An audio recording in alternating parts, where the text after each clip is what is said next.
in contact with Danielle recently about the prospect of teaming up and working together to spread awareness about breaking code silence, an organization advocating for survivors of these types of facilities. And I think this is a positive thing.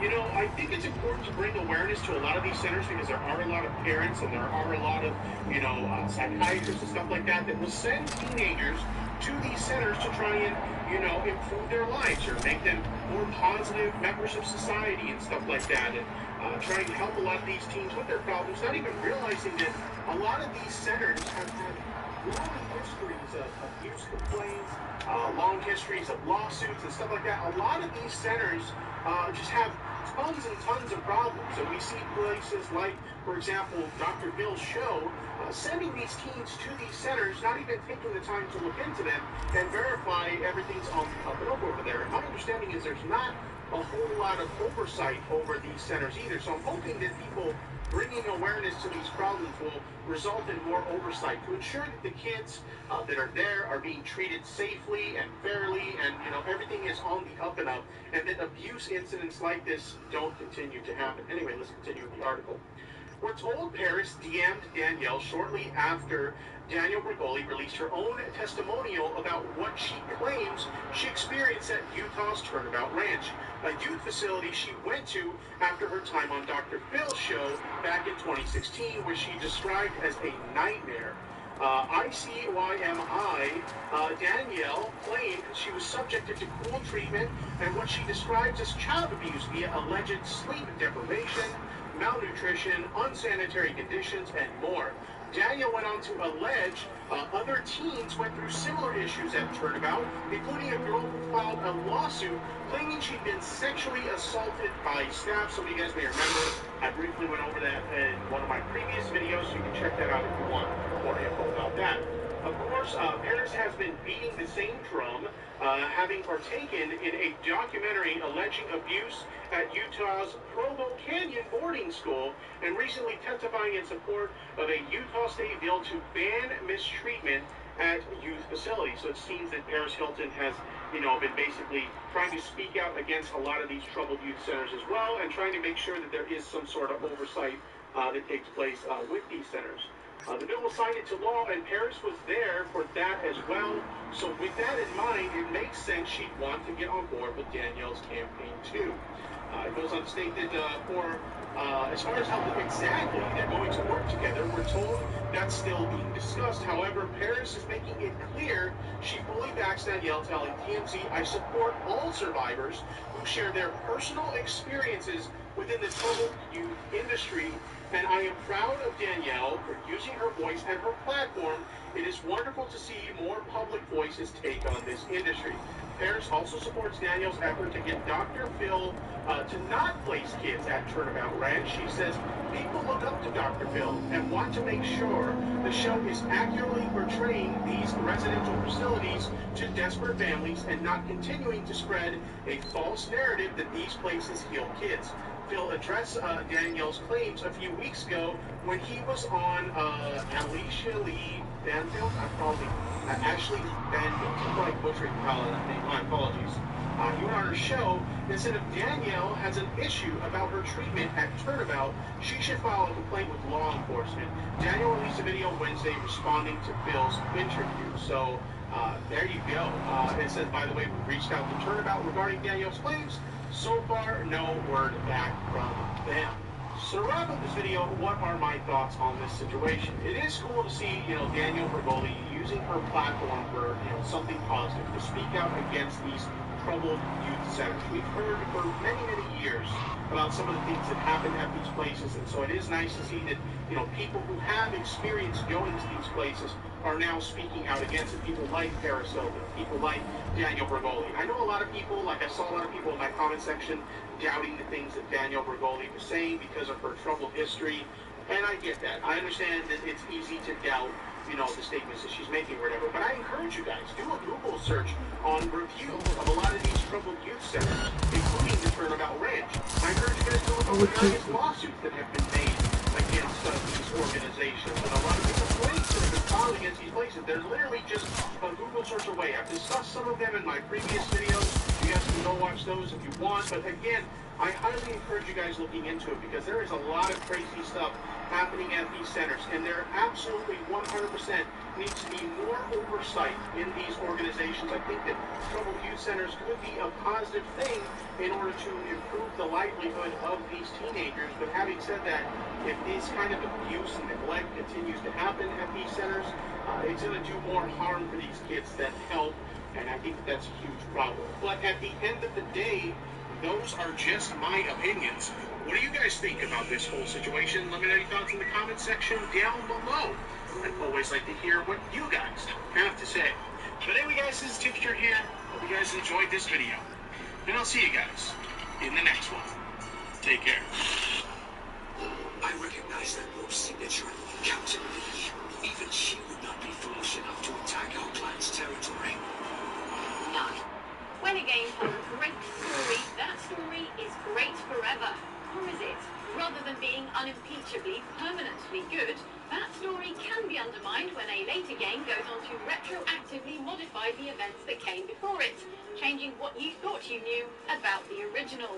These retroactive continuity changes, aka retcons, cast the previous game in a new light, sometimes for the better, and sometimes very not. Don't take our word for it. Strap in for these 7 times a sequel undermined an earlier game with its meddling. Enjoy, and beware spoilers for the following games.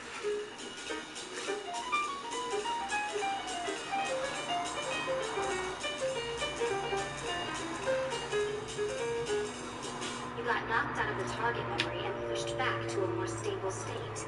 Why? It's your subconscious. It's resisting. We found similar reactions among patients who undergo hypnosis to relive traumatic events. They can't jump directly into the specific memory. They need to be eased in. Even then, there can be problems. Despite making a bad first impression as the assistant of the evil Dr. Middick in the original Assassin's Creed, Lucy Stillman ended up as our favourite member of your ragtag group of modern-day assassins, partly because the alternatives included a sentient Abercrombie and Fitch mannequin and Sean Hastings. What do you think all this is for?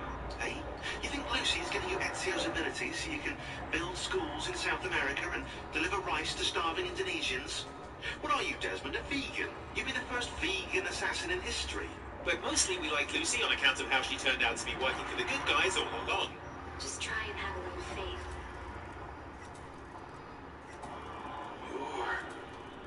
Have faith. Rest up, Desmond. You're gonna need the energy. Who can forget how, at the start of Assassin's Creed 2, she busted us out of Abstergo's prison lab, where we were being experimented on, to a marginally more pleasant existence, where we had to be near Sean Hastings. I also provide tactical support for the other assassins. You know, Desmond, once you're out there, actually doing stuff, risking their lives, little things like that. This triumphant moment was a big twist for the series and really announced Ubisoft's intentions to turn Assassin's Creed into a major franchise, setting up further stories down the road and really highlighting the enormity of the historical war between the Assassins and the Templars that, while well known now, was actually a closely guarded plot secret prior to the first game's release. I think we've been wrong all along. That's why we need to get out of here. Vidic and the Templars, they're only part of the problem. What do you mean? I'll explain when we get there. Get where? Then along came the third game in the series, Assassin's Creed Brotherhood, in which Desmond discovers an Apple of Eden and, having learned nothing from literally any media involving ancient, mysterious, glowing objects, puts his hands all over it. And that's a Masonic eye. And those two come together in only one place. I can't move. Desmond is possessed by Juno, one of the surviving members of the ancient demigod First Civilization. Juno realizes that, surprise, Lucy is apparently a Templar traitor, so Juno makes Desmond fatally stab Lucy. It is done. That's right, Lucy actually was a Templar this whole time, contrary to all the information in the first 2 games, and she was only helping Desmond so she could get to the Piece of Eden. Despite being in the series from the very beginning, despite being probably the most important person in terms of helping former bartender Desmond to discover his assassin abilities, Lucy is unceremoniously killed off for seemingly no reason other than A, to make Desmond sad and guilty in the next game, and B, so they didn't have to keep paying increasingly famous voice actress Kristen Bell. That's right, she's also Anna from Frozen. Anyway, I really do need to get the animals repaired. So yes, it does somewhat undermine the story of the original Assassin's Creed to know that Helena from the Good Place is bad, actually, and only helping you escape for evil reasons. But it doesn't matter anyway, because you'll later stab her against your will.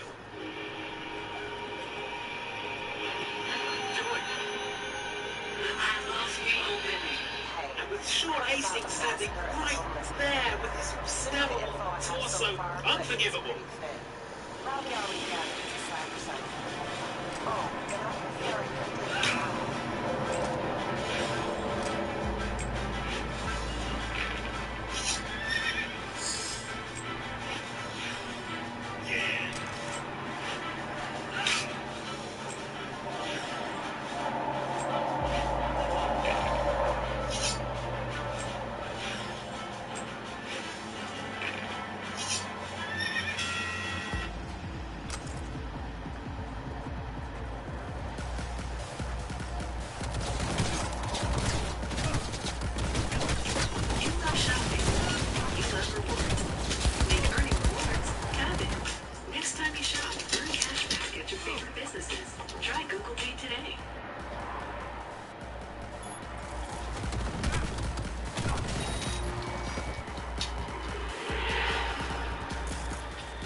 Situation, probably quite inconvenient when he's popping to the shops for a loaf of bread.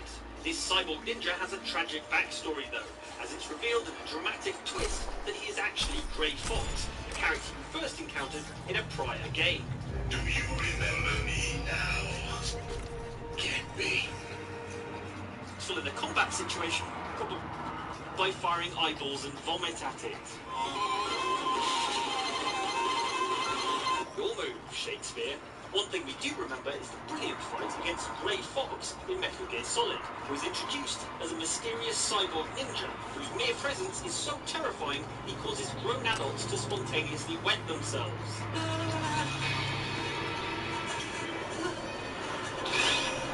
Stealth camouflage. Who are you? Useful in a combat situation, probably quite inconvenient when he's popping to the shops for a loaf of bread. This cyborg ninja has a tragic backstory though, as it's revealed in a dramatic twist that he is actually Grey Fox, a character you first encountered in a prior game. Do you remember me now? Can't be. You were killed in Zanzibar. Yes, Grey Fox is a character who Snake had previously faced and beaten in lesser-known previous game in the series Metal Gear 2 Solid Snake, where they had a dramatic fistfight, or at least as dramatic a fistfight as the technology allowed in 1990. After that fight, Grey Fox is effectively atomized. So it's a bit of a surprise to discover in Metal Gear Solid that he is not, in fact, deader than Disco, and was forcibly experimented on to turn him into the aforementioned terrifying cyborg ninja. They fitted him with a prototype exoskeleton and kept him drugged for 4 years while they experimented on him like a plaything. Today's genome soldiers were born from those experiments. That's the sickest thing I ever heard. He means sick as in bad, not sick as in sick. I mean, I assume.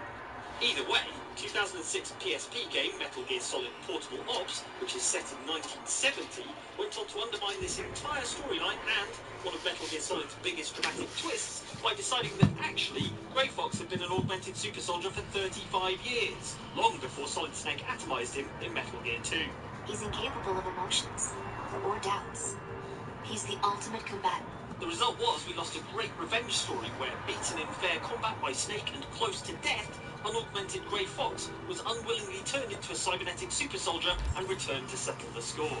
I have a breath in the of death. Only you can free me. It also diminished Metal Gear Solid's heartbreaking final hour, where Fox sacrificed himself to help stop the giant mech Metal Gear wrecked. Fighting was the only thing I was good at. I mean, this probably isn't the time to say, but you weren't that good at fighting. Crippled mortals and despair. Doom has come to this world. You have done well, little Lich.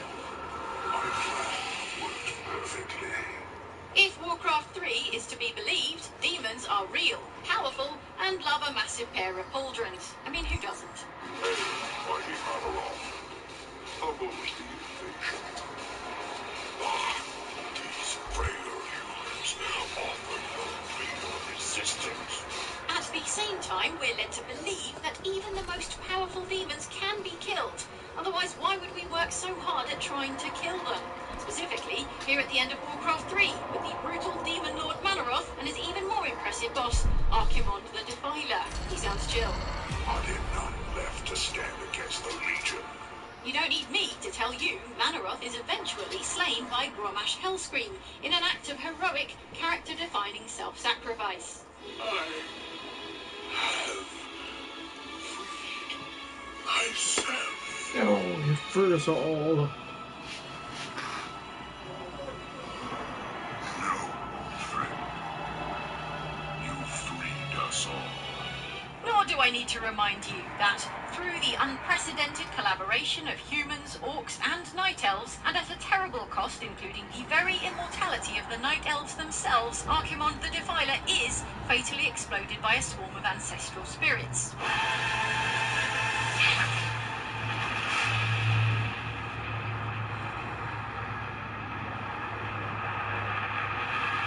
The important thing is, despite the huge sacrifices, we could rest easy knowing that these mighty demons were utterly destroyed, dead and gone forever. Just as the orcs, humans, and night elves discarded their old hatreds and stood united against Really?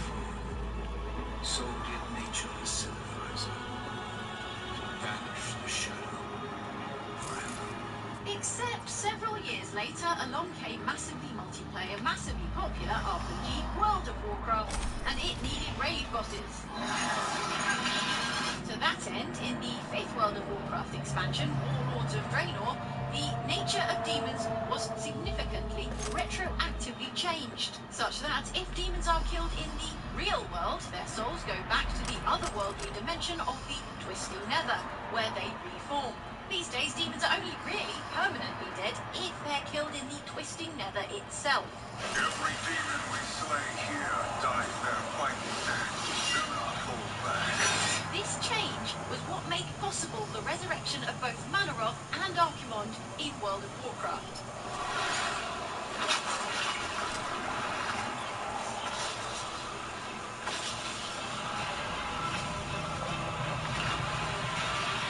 Good news for loot-hungry raiding guilds. Bad news for everyone else who paid the ultimate price to slay these giant demons the first time around. Especially Grommash Hellscream, whose sacrifice, it's a little different now. Hey, at least he's still called Grommash Hellscream, and is badass.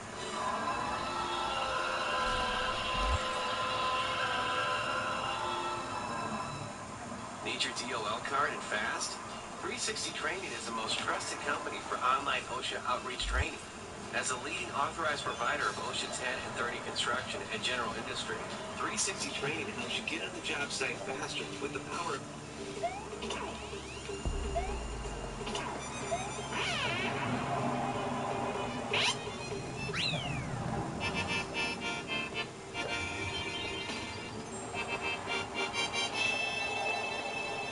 The big bad of Super Mario World was regular series villain Bowser, who lives in a big castle at the end of the game, where he flies around in a weird cloud-faced helicopter, throwing clockwork Koopas at anyone who stops by to say hello.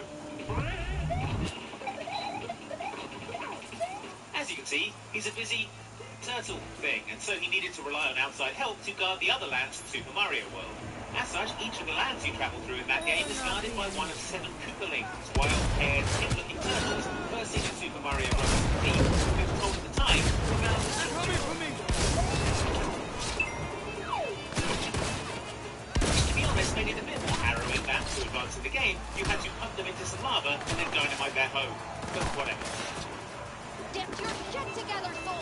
However, later games in the Mario series gave us Bowser Jr., who was introduced as Bowser's only child, and who actually looked like Bowser in addition to being called, Bowser Jr. He was also clearly as dedicated to being deeply annoying as his father.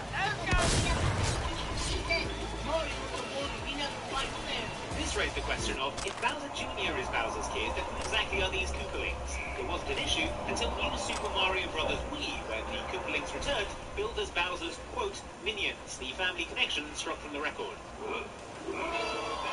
Now, you're probably wondering, why should I care about whether this fictional turtle has 1 kid or 8 kids? To which I would answer that it's much, much funnier to imagine Bowser as the harried parent of 7 additional kids, each of which has got a ridiculous punk hairstyle and clearly thinks that their dad is super dorky.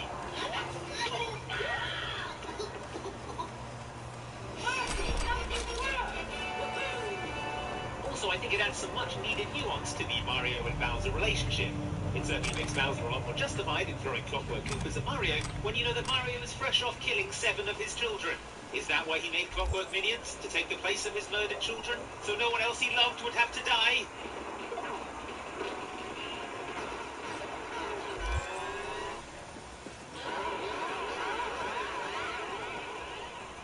Anyway, in conclusion, that's why Super Mario World is the most heartbreaking game in video game history. Thank you for coming to my TED Talk.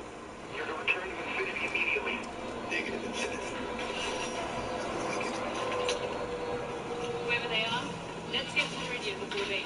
Kelly, no. No need to do this by yourself, Chief.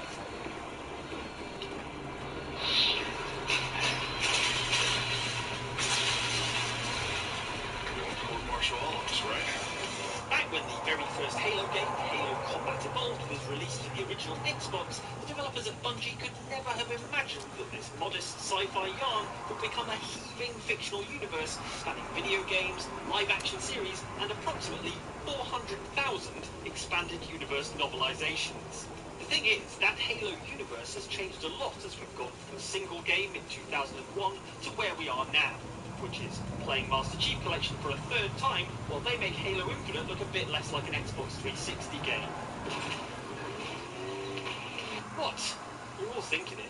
One of those changes, though, retrospectively tarnishes our experience of the first game.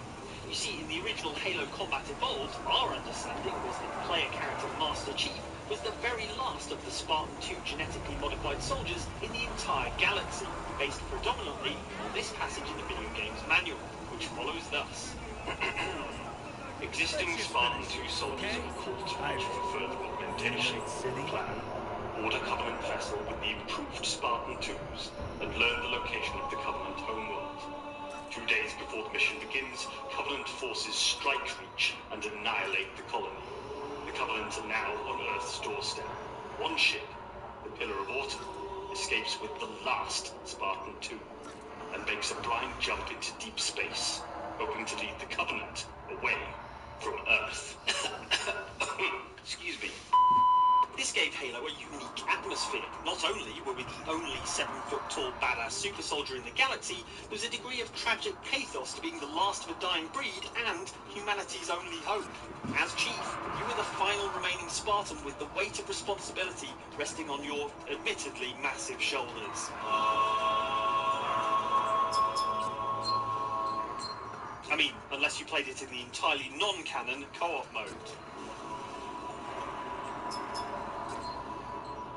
Master Chief's mate, Jeremy Chief, there?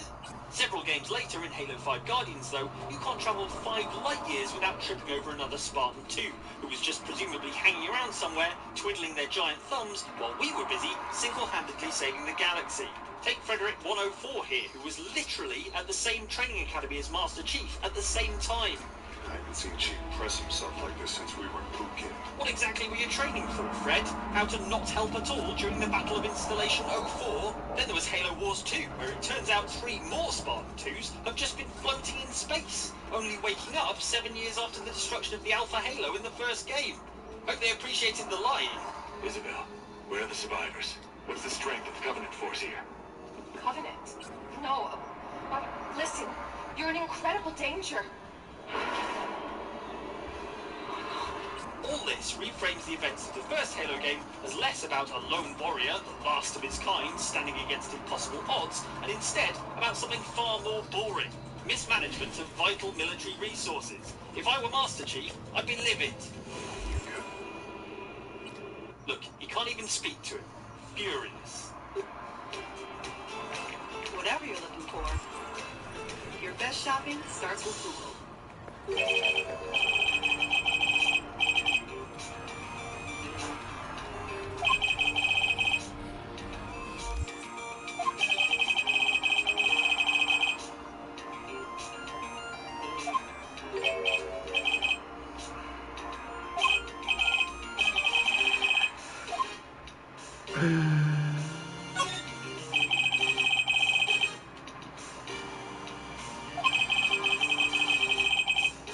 In the complicated legal world of the Ace Attorney games, the job of a prosecutor is to be a supernaturally attractive badass who spends their entire professional life dunking on nerdy defense attorneys, like you.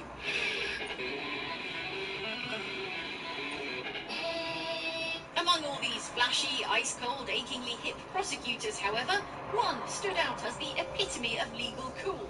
A lawyer who didn't even have to resort to throwing boiling hot coffee in your face to get their point across.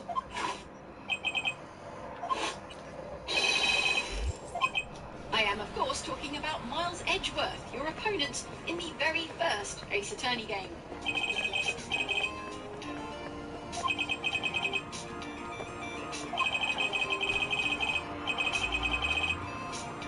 In a series known for smug, punchable jerks, Edgeworth is the smuggest, most punchable jerk you'll come across. And it wouldn't be so bad if he weren't so good at his job. He's constantly producing new evidence, surprise witnesses, and his absolute favourite, updated autopsy reports that just so happen to handily contradict the desperate seat-of-your-pants case that you just spent the last 45 minutes cobbling together out of sweatiness and conjecture.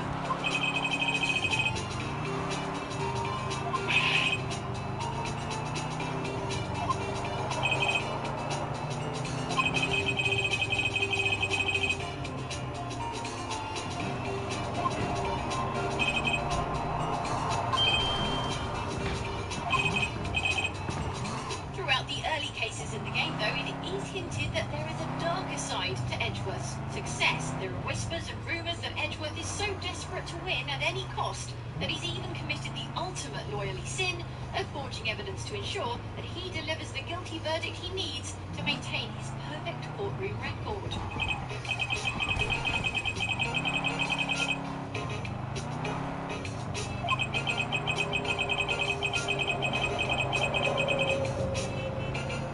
As such, when you do finally manage to defeat Edgeworth in court, the victory feels all the sweeter, knowing that you have beaten a pompous evil jerk who, by all accounts, was probably also cheating.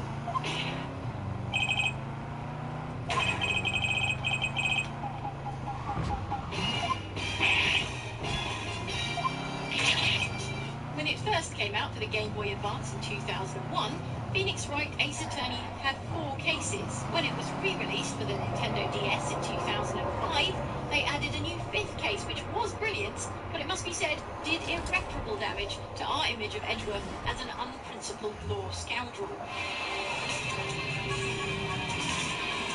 In this new case, we hear about a case from 2 years prior, in which it becomes apparent that Edgeworth has never and would never even dream of forging evidence. The case revolves around a single time when Edgeworth unknowingly presented false evidence due to the machinations of another actually evil character.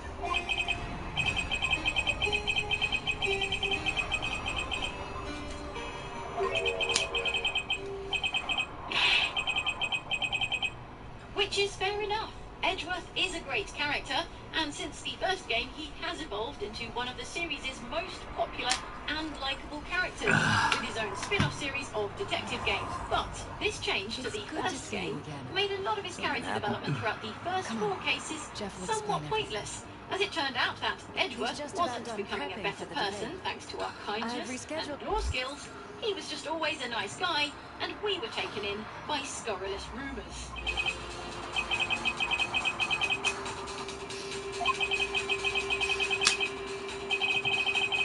Honestly, so confusing. At least with the flashy prosecutors, you know where you stand. Right here, with a mug of coffee on my face. The soul chamber will heal your Then we'll discipline Kitana and take back our throne. Empress? Tell me I misheard. Tell me you would not betray your daughter. It might come as some surprise to you to discover that the old 2D Mortal Kombat games had a storyline that went beyond just man pulls someone's spine out of their neck hole. The entire thing is obviously a battle between good and evil, but it's also about the warring realms of Earthrealm, Outworld, and a lush, peaceful place called Edenia. Introduced in Mortal Kombat 3, Sindel is the former Queen of Edenia and mother of series' favourite heroine, Kitana. She's got a powerful scream, and hair that has a life of its own. I mean, really has a life of its own. It's going to take a lot more than a Tangle teaser to sort that lot out. You'll know in a minute. Talking about the cornerstones of my platform. I'm not doing But it's revealed over the course of the series that she was originally a benevolent Queen of Edenia who was captured by series' big bad Shao Kahn and who, in order to escape a life of subservience and to protect Kitana, killed herself. Although probably not quite like this. It can be difficult to reconcile Sindel's allegedly kind nature with the fact that she's out here screaming people's skin off. We've had a break. Not the usual kind. But that's because by the events of Mortal Kombat 3, some 10,000 years later, she's been resurrected with dark magic and brainwashed by Shao Kahn. It's not until her ending sequence where she's shown as a tragic heroine who has finally been freed from the spell and reunited with her daughter. Nail him? No idea. My head started spinning and I passed out. No trace of him in the morning after. Alright, it's not exactly Tolstoy, but it's not bad character development for a series that also has a rubbish joke fighter named after a Prince song. Understood that reference. This version of Sindel survived the series reboot in 2011, but the most recent game of the series, Mortal Kombat 11, caused outrage among longtime fans when Sindel was reintroduced as a DLC character in the new Aftermath story. Prepare to pay for your We don't want any buzz around this. No attention, whatever. You know. NCPD's full of people who like the occasional stray edge. If we reported a break-in, the media In would Aftermath, descend it's on revealed us like that a her swarm of supposed locusts. redemption was actually all a big lie. She's super into Shao Kahn, and she was actually a regular, bog-standard, one-dimensional evil queen all along. Here was a man ashamed to assert his privilege. When you vowed to protect take anything, I'd follow your true love. As her official bio for MK I haven't reveals, noticed any the damage character is either. no longer motivated Jeff must by have a scared him complex off before he cocktail could of do anything. tragedy, revenge, and redemption, and instead by basic stuff like power and wealth. Although to be fair to Sindel, think how much she must have to spend each month on hair care products. I haven't noticed any damage either. Jeff must have scared him off before he could do anything. Suddenly, it all makes sense. Shall we? Thank you, friends, for watching this video brought to you by me, Jane Douglas, and also Andy, and Mike was in there too, on this channel, Outside Xbox. We'd like to thank you for watching and also for subscribing, if you do. And if you don't, why not subscribe? Also, why not hit the bell button there, somewhere, and ask for a notification every time we publish a video, because, in case you didn't know, we make a video like this one every single week, and you can know as soon as it's up and ready to watch. What did the intruder look like? I can't remember. It was dark. He was wearing some sort of mask. Or was it an implant? Couldn't really get a good look at him. Elizabeth, did you see him either? I slept through the whole thing. Election season takes its toll on me.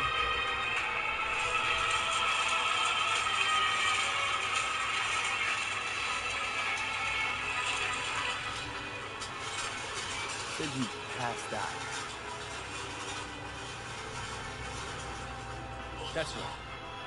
Just after I fired. What then? Nothing. I woke up in bed the next morning. Killer headache. Any idea how you made it back to your bed?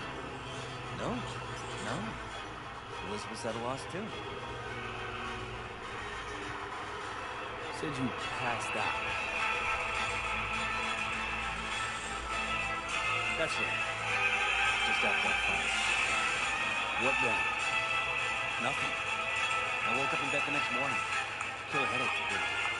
Any idea how you made it back to your bed? No. This was at a loss too. Security looking at this. Say anything? This is where things get a little weird. They claim there's no sign of a break-in or of a shot being fired. Security cams didn't record anything. Guard outside didn't see or hear anything. They suggested Jeff must have had a bad dream. The process of getting over as a good promo guy is usually gradual. For a handy visual aid, think of Vince McMahon internally molesting himself surveying Stacey Keebler's legs in that meme chair. It basically plays out a bit like that. But one end of the spectrum is The Rock, literally leaving pauses in pre-taped segments because he knew the crowd would effortlessly fill in the gaps when it was played hours later. And the other is this moment from this moment on. This will be the moment starting now of the genesis of McGillicuddy.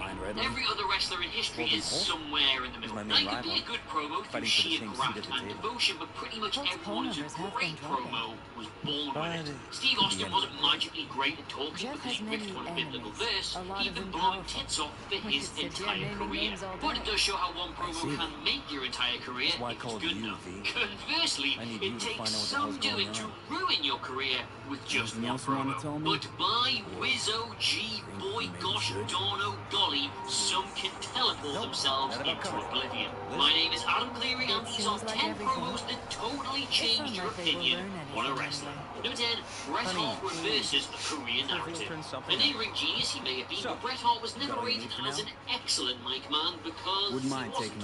When he was composed, he expressed his character brilliantly. But when he wasn't, he undermined it with more than just the occasional flow. Now, yes, his fans love him for his many vocal quirks, but this weird habit of dropping determiners in a sentence made him the subject of ridicule backstage. Then, somewhere in the midst of a nightmare 1997, he just let loose. Fueled by a hefty dose of reality, Hart on the WrestleMania 13 Go-Go Raw cut a searing, passionate, apoplectic promo at the expense of Vince McMahon, exposing every single valve of his darkening heart. Frustrated isn't the goddamn word for it, this is bullshit!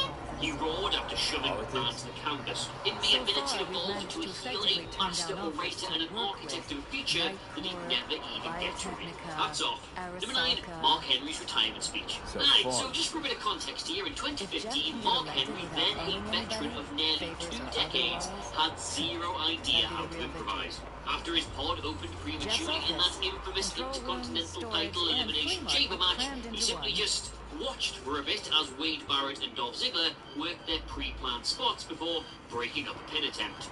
In an elimination match. In a damning profound indictment of the WWE system, Henry had no instincts nor an ability to call it on the fly. He was in an unexpected situation in a convoluted match to begin with, but he didn't even have the wherewithal to just batter his opponents and mug the crowd for a bit until he received instructions from the referee. Now, alright, yes, that is incredibly easy for me to say, sat in my palatial Sky Palace some 5 years removed, but it's...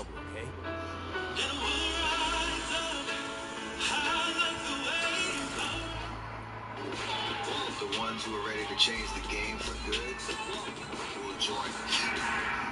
It's also a skill a great wrestler is meant to possess. And the point I'm trying to make here is that's just how good Henry's retirement promo was. It was so blow-away incredible that it developed a mythology around the man who delivered it. He so convincingly hit every single beat and cadence of a short-form Hall of Fame spiel that he literally hit the twist in plain sight. Cena was stood in the ring the entire damn time, so obviously he was there to get his head kicked in, and yet Henry was so good that none of us saw it.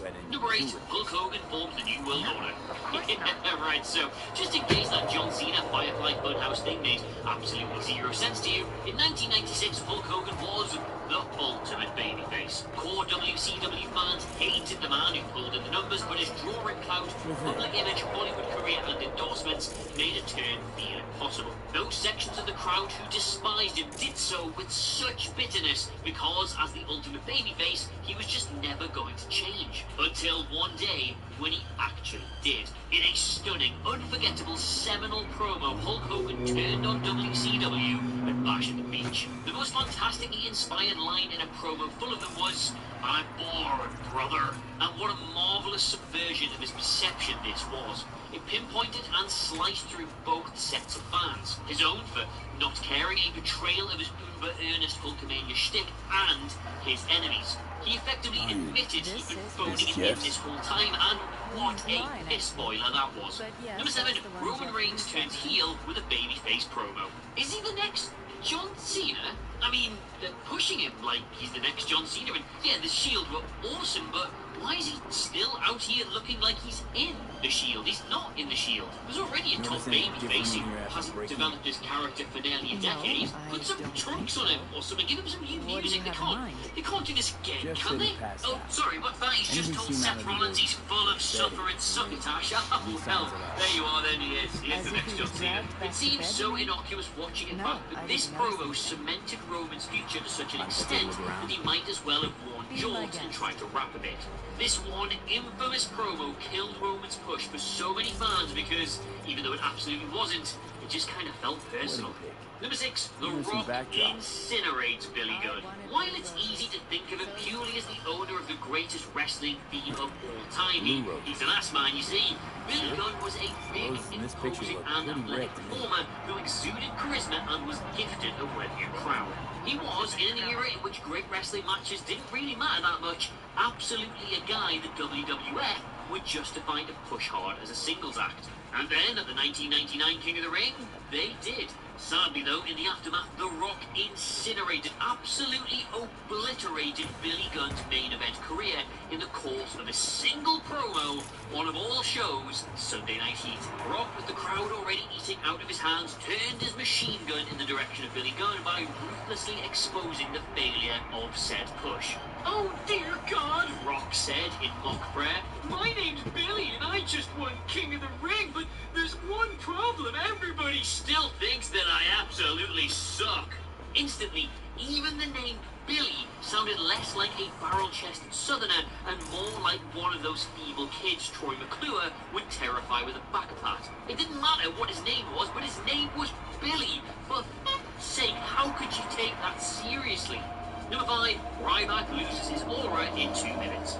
Many a limited meathead has travelled through the WWE system, but Ryback was genuinely, honestly, truly, my friends, different. He had a genuine presence that accentuated his colossal frame and an ability to manipulate arena crowds with his intense, composed body language. If you're waiting for a punchline here, there isn't one. He was just honestly very good. He grasped his character well in the ring. The Terminator-inspired act gradually drew people in, and those crowds were into his dumb, fun squash matches. Even in 2014, he was still getting over long after WWE had given up on him.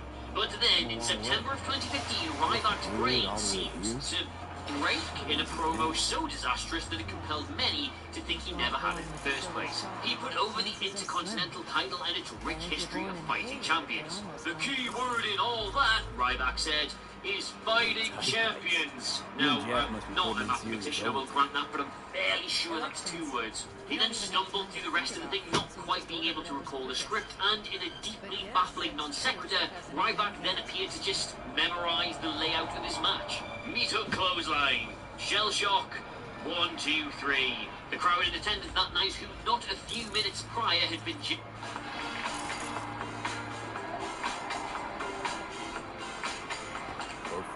genuinely excited to chant "Feed Me More," were just really baffled. Number 4, Bray Wyatt formally ruins himself.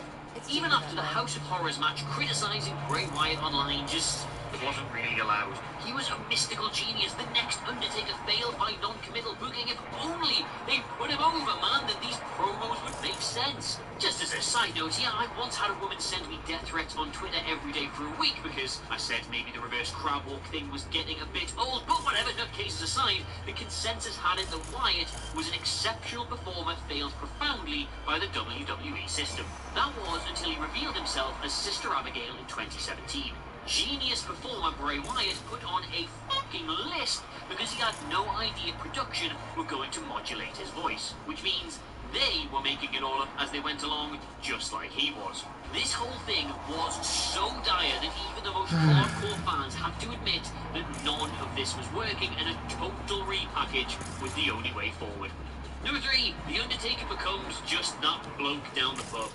The WWF of early to mid-1999 was incomprehensible, goofy trash, but it was amazing as a result. Don't believe me? Here are the ratings. Taker and the Ministry speaking in tongues were at the heart of it with their wrestle crap caliber spooky bollocks, but my god was it over. Then the WWF formed the unholy union of Taker and the Big Show in a bid to make the Big Show seem less shit. On the August 16, 1999 episode of Raw, Taker told us all a story in which he tested what Show was made of by taking him out to the desert on a pair of Harleys with no food or water or something, and then Show claimed he'd eat a snake, and then he tried to kill his sleeping mentor, but Taker didn't sleep, or some complete bollocks. Absolutely nobody really remembers what they said, because all they could hear was the sound of Taker sliding slowly out the anus of career brilliance and into the festering bowl of total nonsense. It's a Mandela Effect special of a time-bending promo too, because it only takes a minute or so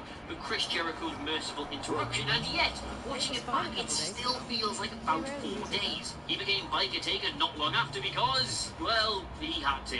Number 2, Jake Roberts' incredible cover. Tormented by Demons is a generous and empathetic way of describing the self-destruction Jake Roberts projected on promoters, loved ones, and himself in equal measure. Locked away in a spiral of addiction, things looked like they'd never change for him until one day, mercifully, they did. It was such an improbable recovery that nobody really entertained the idea of him returning to a prominent wrestling role. His happy ending felt like precisely that. An ending. But earlier this year, it turned out it was just a beginning as he returned to AEW. His pointed words to Cody projected a grizzled, menacing, wise presence who managed to drop one of the most iconic lines seen in a wrestling ring in years. It was amazing in that it even existed, much less how amazing it actually was. Roberts, the cold-blooded snake, somehow giving us chills in 2020. Number 1, every full-time WWE wrestler in 2011. Yes, so WWE's 2011 roster possessed promise that couldn't materialize under the scripted confines of older booking. That and Vince McMahon's increasingly tentative and unambitious outlook. The star count had dipped, Shawn Michaels had retired, Batista had quit, and nobody was pushed in their place. You see, this is the key though. Nobody was pushed. Triple H even acknowledged this in his infamous "We have no stars, so let's just fight" challenge of The Undertaker streak in February 2011. He literally said, nobody on the roster represented the challenge, so the decision was made to go with the guy who just turns stadiums into libraries half the time he's there. All of this was brought into focus by Triple H's very Triple H promo, the subtext of which was, John Laurinaitis sucks at his job, and I want it. Was he right? Well, it's nearly 10 years later, and if anything, they've got so many stars now that nobody actually feels like a star, so I guess. Either way, that promo cast a shadow over the entire roster that was hard to ignore afterwards. So there you have it, those were 10 promos that totally changed your opinion of a wrestler, read to you by a man who presumes you still think whatever you think about him, even after this incredible list video. Let me know what you made of it all in the comments below. Don't forget to like, share, and subscribe. But in the meantime, thank you so much for watching. I have, of course, been Adam Cleary, and I will see you soon. Goodbye. The Oculus Quest 2 is an absolute game changer when it comes to VR. No need to upgrade your computer. In fact, you don't need a computer. More. Ever since this terrorist started stalking me.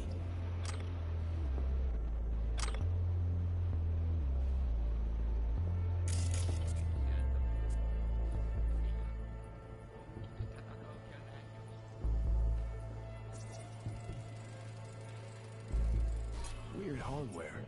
What's it for? Connected to the wall-mounted screens. Wonder where else these cables run.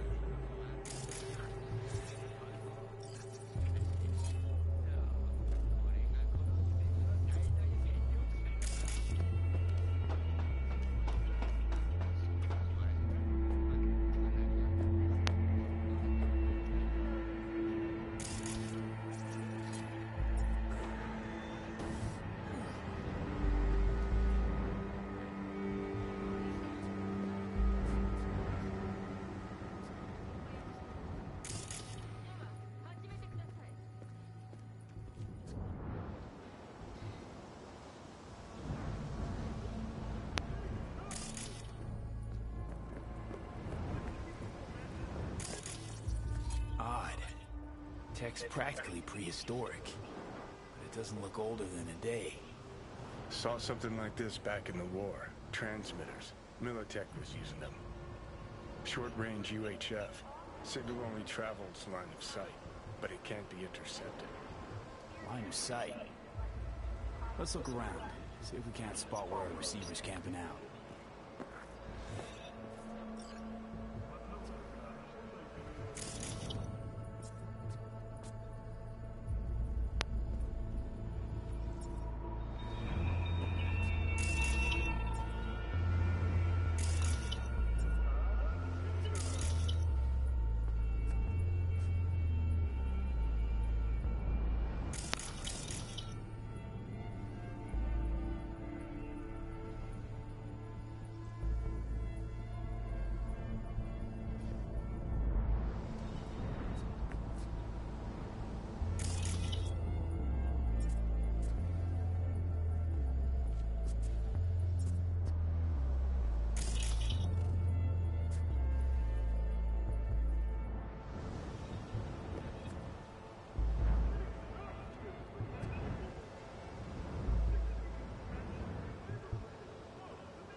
Got a vision of the receiver. Black van parked next to it. Gotta be our waiter. Transmitter's within reach of our mystery van. Wonder if Elizabeth has ever seen the car.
This is way bigger than we thought.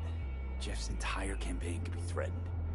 Let me worry about the race. Just tell me what you managed to find.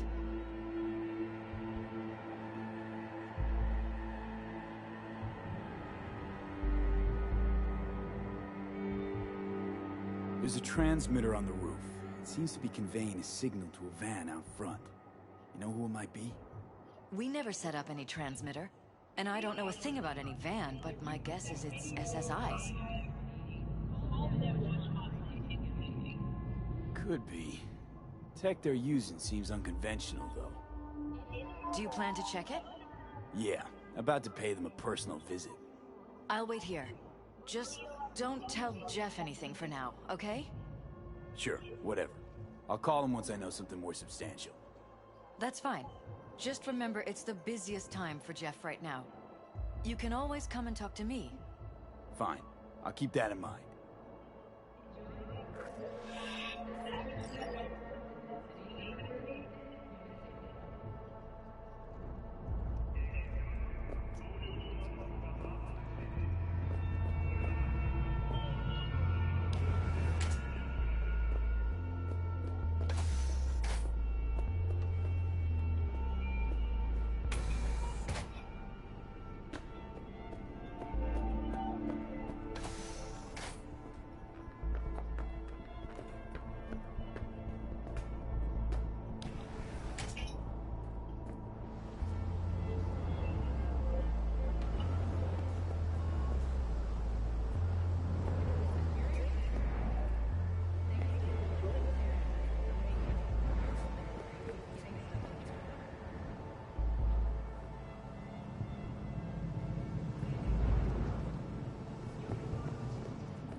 Don't lose him, V.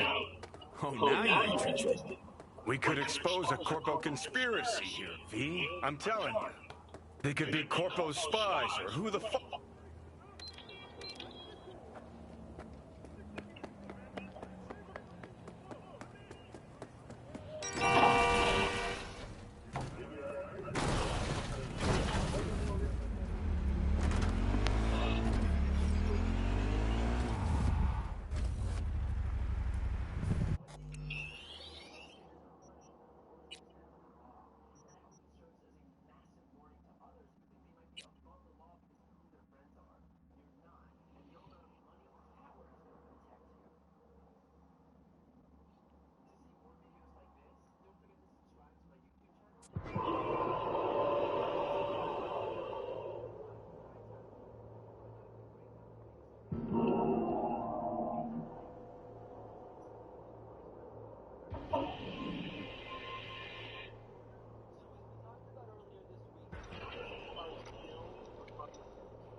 Definitely not your ordinary van.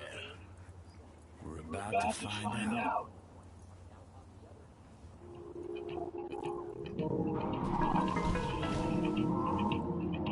Gonna lose him if you don't pick up the pace. Don't lose him, V. Oh, now you're interested. We could expose a Corpo conspiracy here, V. I'm telling you. They could be Corpo's spies, or who the fuck knows what.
Look at politicians and see a curated display, but behind the scenes it's all out war.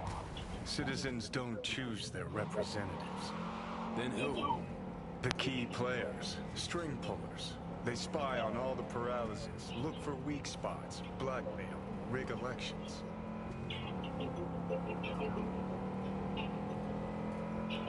Shit. They're taking us into the north side. This can't end well, Johnny.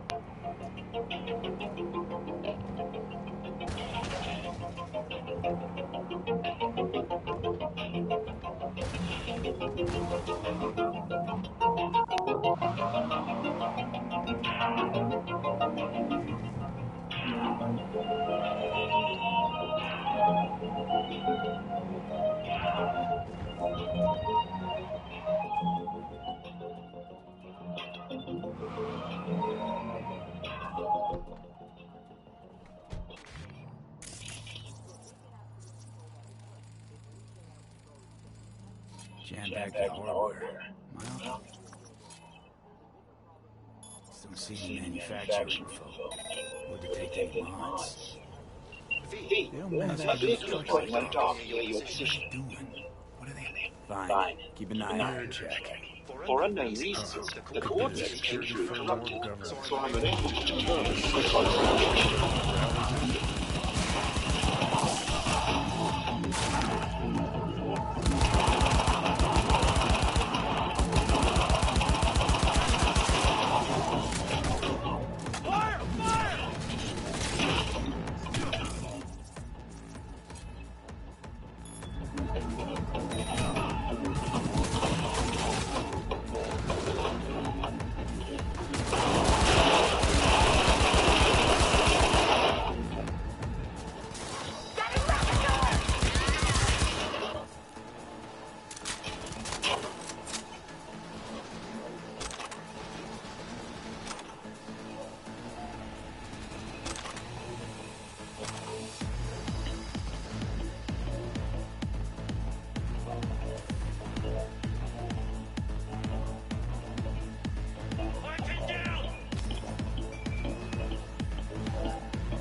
Pierce that we're in. Couldn't ask the NCPD for better records than this. Pictures, medical records, vulnerability to neuroplasticity. Some kind of database. Brain scans, the paralysis, biological casts, neuroplasticity. Fuck. What about that? The blue shit. Fresh neural links. They're not spying on them, Johnny. They're fucking with their heads. Mean to say someone's literally controlling our upstanding politicians' minds? Red blots are memory residue in the hippocampus region. See how they're bleeding into the blue? So what are we looking at? They're planting new memories in their heads, modifying their personalities. This is big shit, Johnny. Fuck me. Got other guinea pigs besides the paralysis, too. Quick, download the data. Whoever comes looking for it, that's your suspect. Shit. They're wiping the data. We've been made. Now they know someone's been in their database. Wonder if they also know who.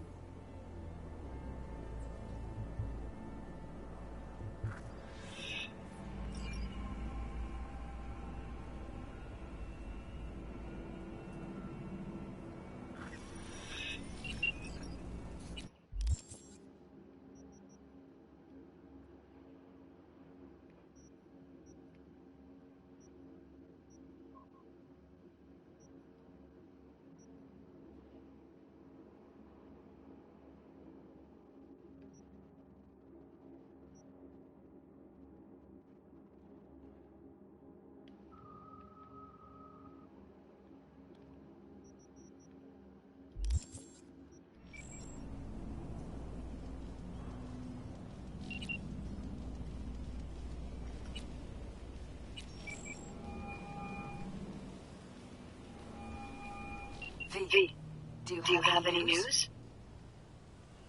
Okay, you're gonna want to sit down for this.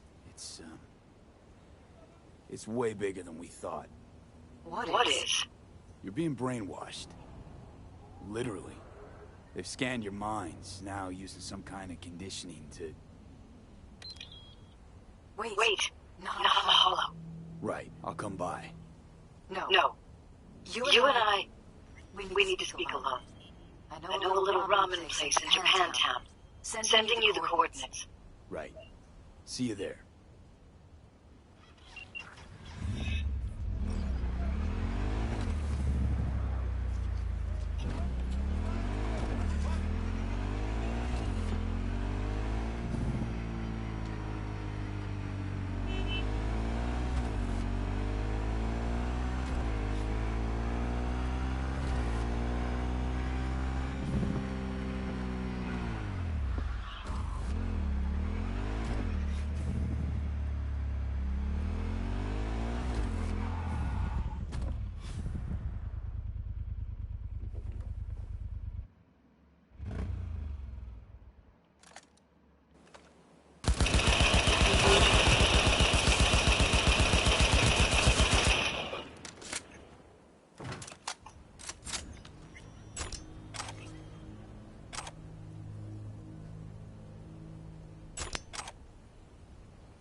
Ada madara ne.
Okay, any markets there?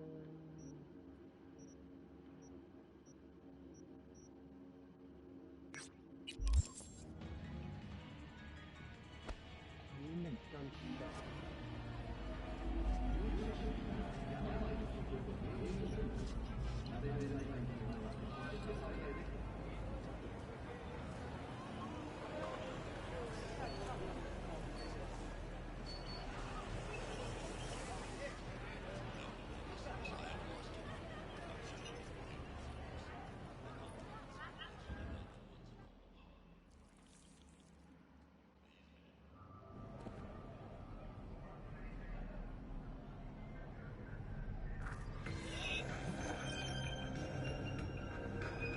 Will you sit?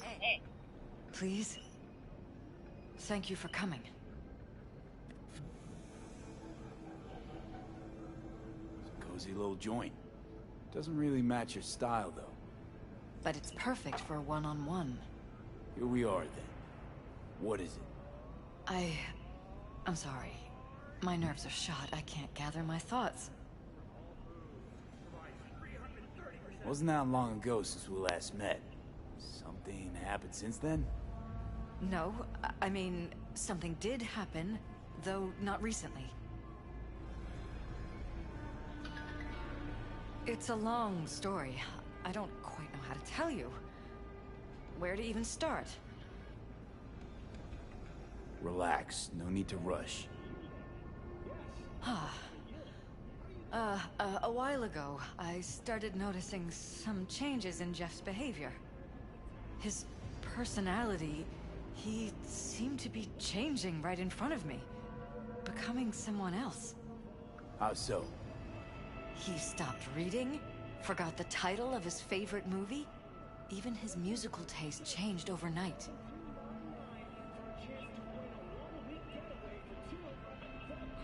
Once, I said we should visit his brother's grave, and he told me that he'd been an only child. That's when I started thinking something bad was happening. Something insidious. And not just with Jeff.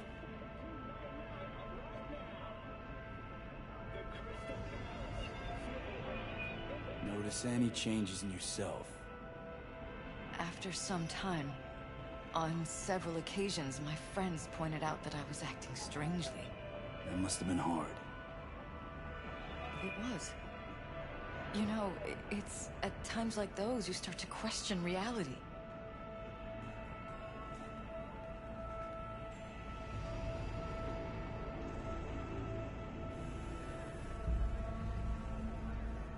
V? So the Are whole you still time, with me? you knew what I could end up finding. I don't know who, how, or why, but they're changing us. That concealed room in our apartment. What about it? I'm sure I'd seen it before, but must have somehow forgotten. I find that terrifying.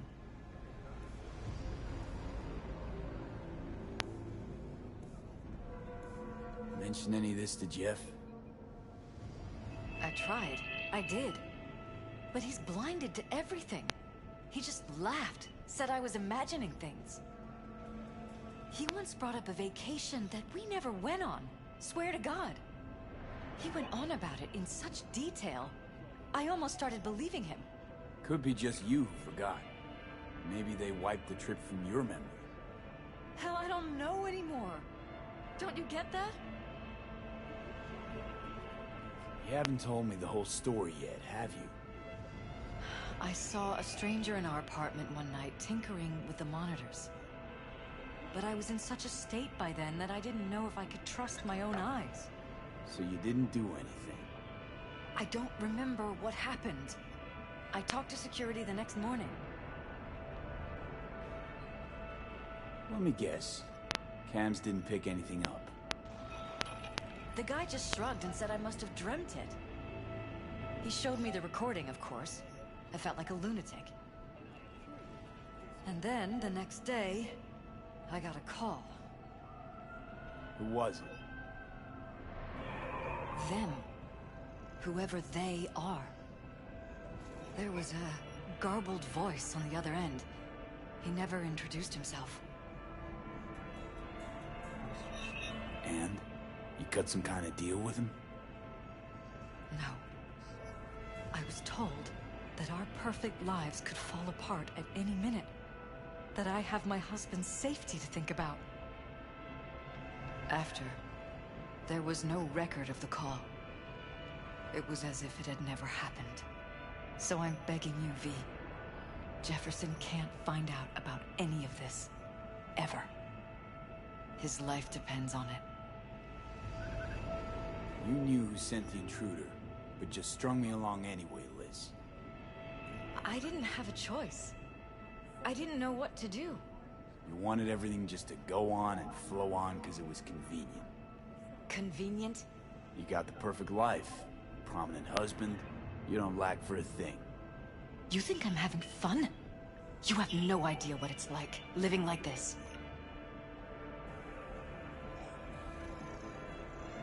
What if you're just saying what they programmed you to say? Just reading off a script based on thoughts planted in your head.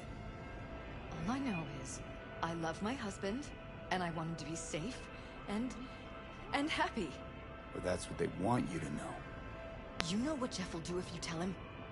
I know my husband. He'll start looking on his own. He can't find out about this. It'd destroy him.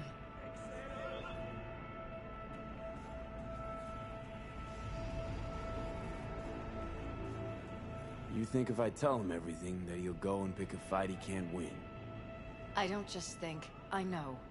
One thing hasn't changed. Jeff's still a fighter. And he'll go down swinging. Mm-hmm. So how do we play this? I'm going to tell Jeff that SSI was spying for his rival, Holt. You just need to confirm what I say. And if I'm not on board? You have a choice. Just remember, any consequences will not be yours to deal with. You're truly prepared to fire SSI after the threats. It'd be brave, but risky as all get out. What they're doing to us is one thing, but when you found that concealed room, I can't accept strangers spying on us while we sleep. Not under my own roof. What difference does it make where? I'll take full responsibility for anything SSI goes on to do. I'm just asking you not to get Jefferson involved. I'll add a meeting in Reconciliation Park to Jeff's schedule. He'll be waiting. Since I can't know if I'll remember this conversation tomorrow, I'm counting on you not to forget what I asked of you. I won't. But that's all I can promise. Goodbye, V.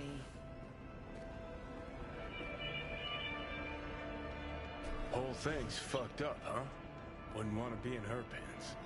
Speaking of, overlapping memories, changing personalities. Remind you of anything? But hey, at least we know what we're up against. No, this is different. You saw it yourself. They're purposely modifying their minds, individual thoughts. Mm-hmm. Paralysis make a damn nice next-gen puppet. Even in my day, there were whispers about this kind of stuff. Cognitive pattern fluctuators, remote neural re-networking. In layman's terms, gaslighting. The beauty is that everything's fair game. Subliminal TV signals, high-density emitters in your electric toothbrush. You name it.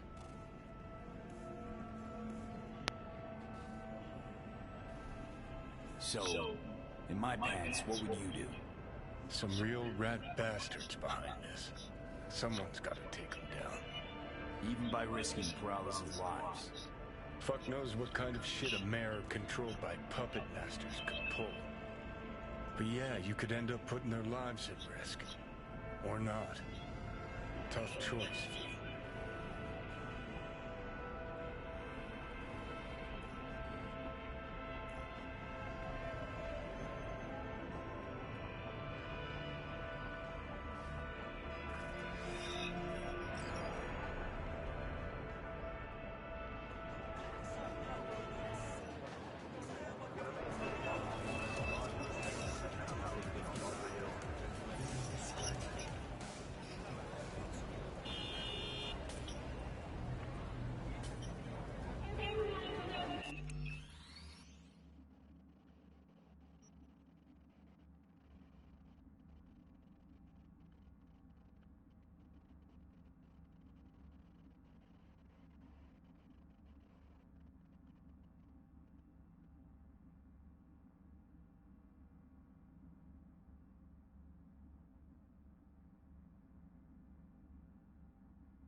Yeah?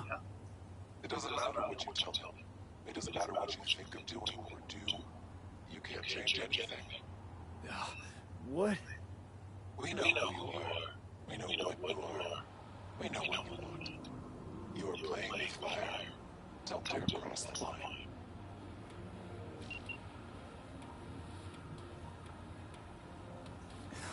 Fuck.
Hello, V.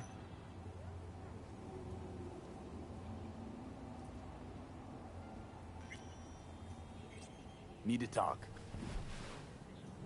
Yes, I know. Elizabeth filled me in. Sounds like I was right to hire a professional. Elizabeth? What did she tell you exactly? Didn't get specific. Just that SSI was spying for that son of a bitch Holt. Guess you got more, though. Strange as it may sound, don't got much. There's gotta be something. You didn't find any hard evidence?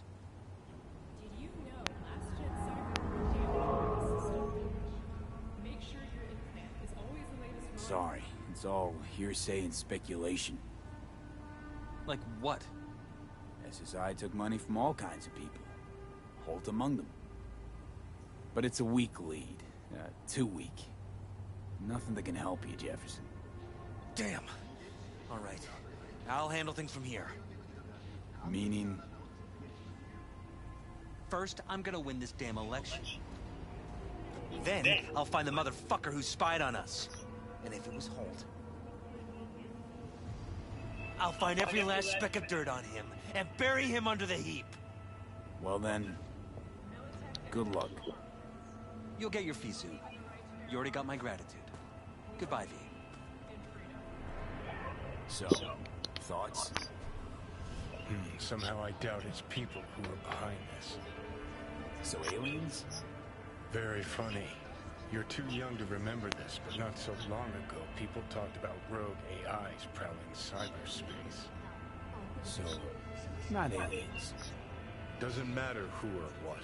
Our guy's outmatched. They can do whatever they want. He's fucked, V.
So,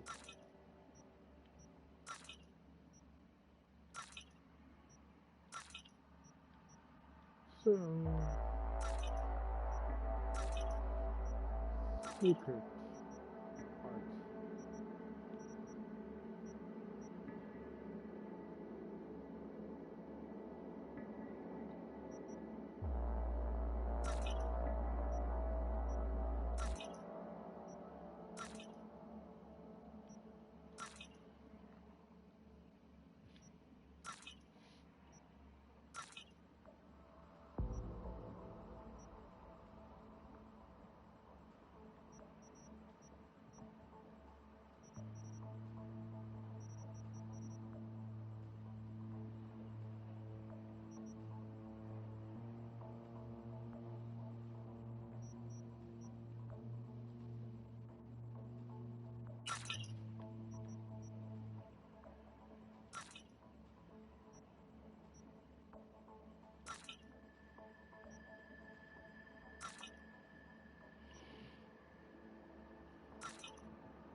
not how you come at a homeboy like me.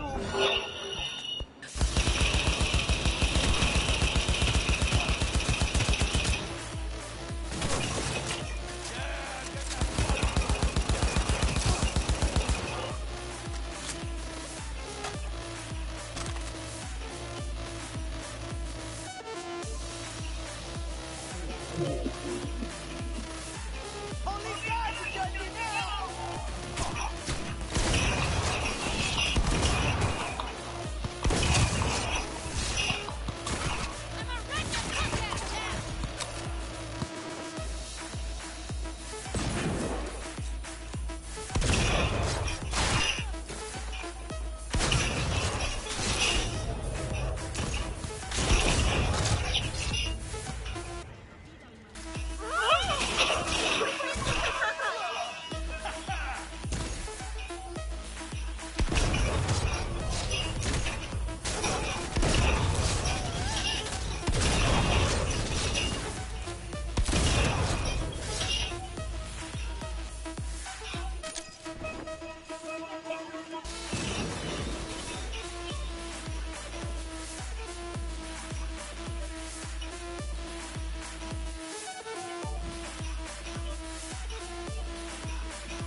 Pendejo. ¿Qué pinche jueguito es este?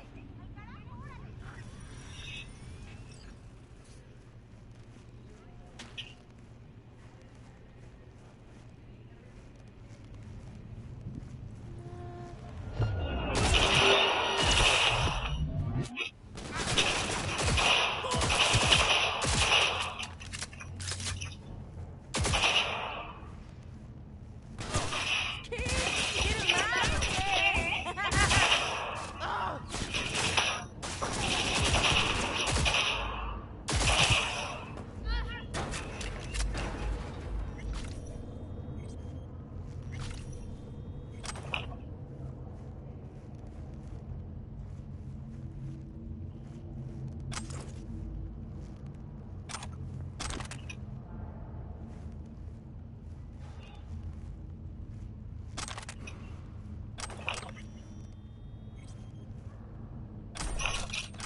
Not ready.